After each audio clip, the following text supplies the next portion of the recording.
Hi everyone, and welcome to today's video. Today, I've got a good one. And as you can see from the title, this is a good one. We are going to be going over my top picks for 2023 in the category of concealers to be more specific. You guys know I try so many concealers here on my channel.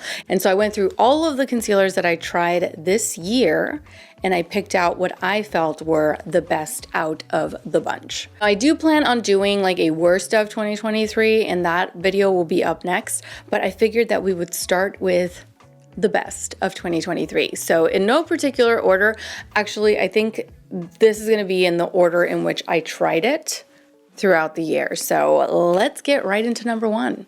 Now the first one up is this one from Pacifica. This is their Dreamlit Glow Concealer. Now I have to mix two shades because they unfortunately, only have 5 different shades to choose from. It retails for $16 US and it has a natural finish. However, it wears beautifully, okay? I am telling you, this concealer looks amazing. It's nice and hydrating, but not too hydrating to where it's gonna move around or it's going to kind of glide off of your face like some concealers tend to do when they're just a bit too hydrating, you know? This one's not gonna do that. It's gonna stay in place all day. It's not gonna wear off. You can build it up to your desired coverage and it doesn't feel heavy. It doesn't look heavy.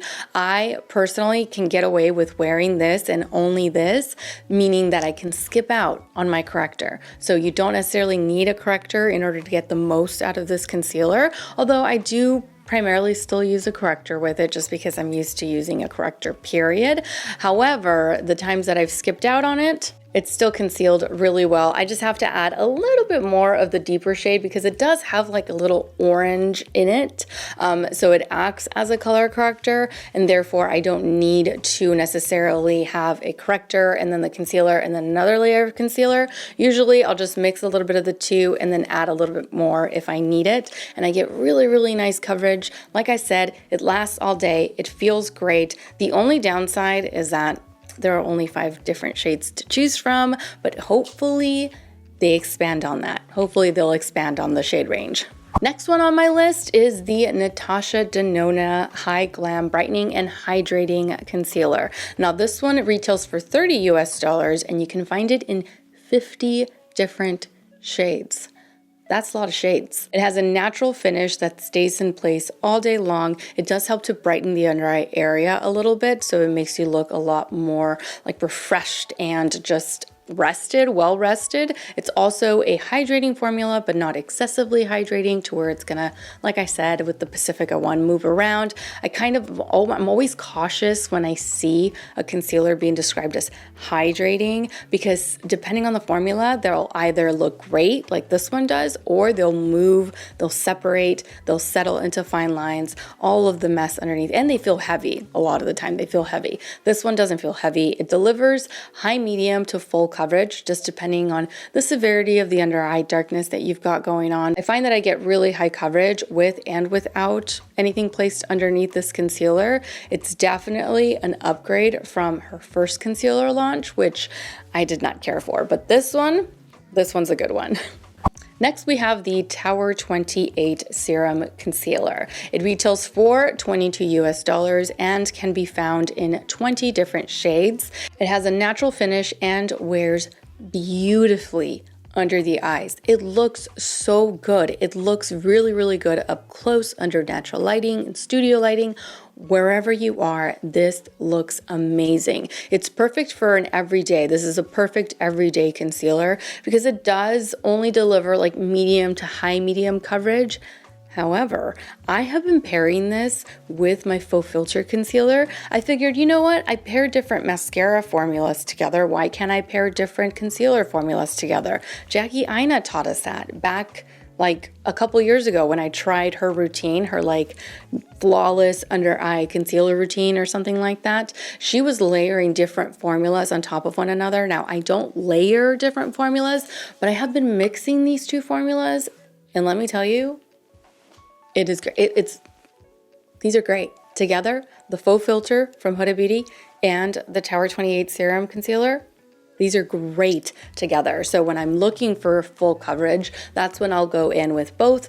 Otherwise, for an everyday, it's just this one on its own, and it feels great underneath the eyes. It's very nice and hydrating. It feels more like an eye serum than a concealer, really, which is why I guess the name is so perfect, serum concealer.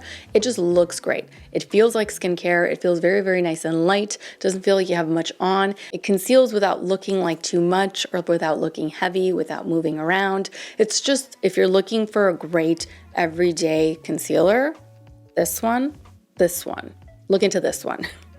Next up, we have the Haus Labs Triclone Skin Tech Concealer. This one retails for $32 US, and you can find it in 31 different shades. It has a natural finish and delivers high, medium to full coverage. Personally, I think that it does deliver full coverage. Now, if you have severe hyperpigmentation or darkness underneath the eyes, then maybe you will need a color corrector, but I typically don't wear this with a color corrector, not at all. I've tried it with a color corrector and I like it, but I've tried it without a color corrector and I still like it. So I figured, why not skip that extra step, especially if I can. I love the way that this looks. I love the way that this feels. It looks really nice and smooth underneath the eyes, even when I build it up, because I do build it up just a little bit. It doesn't look or feel heavy or cakey or excessively dry. It stays in place. I don't lose coverage throughout the day, and it is very long lasting. I was quite skeptical, and I think I said this in my review for this particular concealer. I was a skeptic, okay, because it is a celebrity brand, but it didn't disappoint. It really didn't. So if you've had your eyes on it, or if you're kind of like, yeah, maybe, I'm here to tell you, yes, maybe, okay? Try it. You can thank me later. It's really, really good. Now, I was on the fence about this one because of the amount of coverage that you do or do not get. However, I think it's an honorable mention, okay? It deserves to be mentioned because it does look so nice and just natural. This one. This is the Glowish by Huda Beauty Bright Light Sheer Concealer. So it's in the name. It's very, very sheer. It has a radiant finish, but it makes the under eyes look so nice and hydrated, especially if you have a lot of like fine lines or a lot of texture underneath the eyes and you're not necessarily looking for something heavy or something that's going to accentuate the texture. This is definitely something you should consider. At least this mixed in to a little bit of a different concealer so that you get a little bit more coverage, but you're still getting the benefit of having it look nice and radiant and hydrating underneath the eyes. This is more of an everyday no makeup type of concealer. However, the formula is beautiful. It is very, very comfortable. I love the way that it makes the under eye area look because everything just looks very nice and hydrated. It's very nice and radiant, but not in a bad way. It doesn't make it look oily or excessive or just yucky, sticky, nothing like that. It just looks nice, radiant, healthy. I love this formula. It's a sheer formula. You're not going to get a whole lot of coverage, but it is a formula worth mentioning because like I said, it's a nice formula. It's nice. It's really nice, actually. So those are my top concealers of 2023. What do you guys think? Do you agree? Do you disagree? What were some of your favorites that you just could not stop using throughout the year once you discovered them? These for me were it. Absolutely. And I cannot wait for new launches in 2024, which is insane that I'm even saying that. I feel like I say this at the end of every year, but it's just crazy how fast it goes. And I just feel like the older you get, the quicker the year just like flies by. Anyway, thank you all so much for watching. I truly hope that you enjoyed this list and that you found it helpful. Don't forget to subscribe to my channel so that you don't miss out on future videos, including, like I said, worst of 2023. That one's coming up next. And also, don't forget to follow me over on Instagram, where I absolutely love to interact with you guys. As always, take care, and I will see you all in my next video. Mwah. Bye.